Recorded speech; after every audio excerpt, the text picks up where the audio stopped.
അങ്ങേ വീട്ടിലെ സുജയുടെ കല്യാണക്കുറിയാ. അടുത്ത ആഴ്ചയാ കല്യാണം. മനസമ്മതാണേലും കൊള്ളാം, കല്യാണമാണേലും കൊള്ളാം. പുത്തൻ സാരിയുടെ കാര്യം മാത്രം പറഞ്ഞേക്കരുത്. പുതിയ തോരണം വാങ്ങിയിട്ടേ ആഴ്ച ഒന്നും ആയിട്ടില്ല. അതല്ലേ റിനിയുടെ കല്യാണത്തിന് ഇട്ടത്.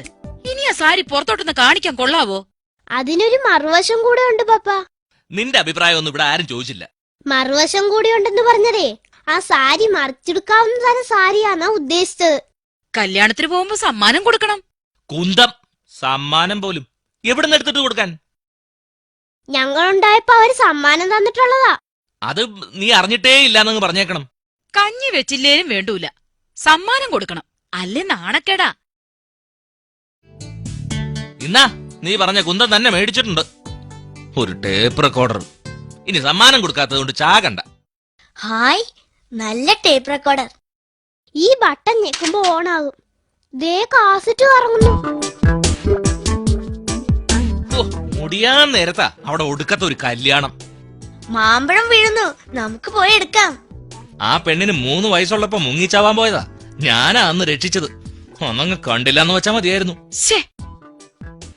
പിള്ളേർക്ക് പുസ്തകവും ഡ്രസ്സും വാങ്ങിക്കാൻ കടം മേടിച്ച കാശാ. കൊണ്ട തിന്നട്ടെ പണ്ടാരങ്ങള്. അല്പം കാശ് ചെലവായതിന് ഇങ്ങനെയുണ്ടോ ഒരു വൈരാഗ്യം? അവള് കെട്ടാൻ പോണ ചെറുക്കനെ കണ്ടു കൊടുത്താലും മതി. പന്നിയുടെ മോന്ത പോലെ മുഖം. ഒന്ന് ചുമ്മാതിരിക്കേ, വേണ്ട ദിനങ്ങളൊന്നും പറയാതെ. അങ്ങനെ ഒരു കോന്തനെങ്കിലും കിട്ടിയല്ലോ. പണ്ട് ഒരുത്തന്റെ കൂടെ ഒളിച്ചോടിയോളല്ലേ. ഈ പൊട്ടനെ കിട്ടിയത് തന്നെ ഭാഗ്യവാ. സുജയുടെ കല്യാണത്തിന് തരാനായി ഞങ്ങള് നേരത്തെ വാങ്ങി വെച്ചിരുന്നതാ. ഒരു സമ്മാനം തരാൻ ഞങ്ങൾ കാത്തിരിക്കുവായിരുന്നു. വളരെ സന്തോഷം. ഇത് ഞങ്ങളുടെ അയൽപക്കത്തെ വക്കീലങ്ങൾ കൊണ്ടുതന്ന സമ്മാനമാ. ഇതെങ്ങനെ പ്രവർത്തിപ്പിക്കുന്നത്? ഈ ബട്ടണിൽ അമർത്തിയാൽ പ്ലേ ആവും. ഇതിൽ കാസറ്റ് ഉണ്ടല്ലോ. അവിടെ ഒടുക്കത്തെ ഒരു കല്യാണം.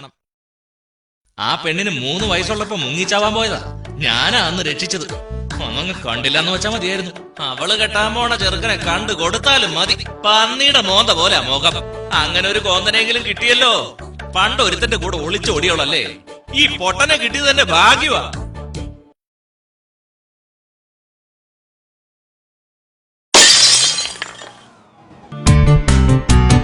എന്തിനാ ടേപ്പ് റെക്കോർഡർ മാത്രമാക്കിയത്? ഒരു ടൈം ബോംബ് ആയിരുന്നെങ്കിൽ ഇത്രയും നാശം ഉണ്ടാകത്തില്ലായിരുന്നല്ലോ.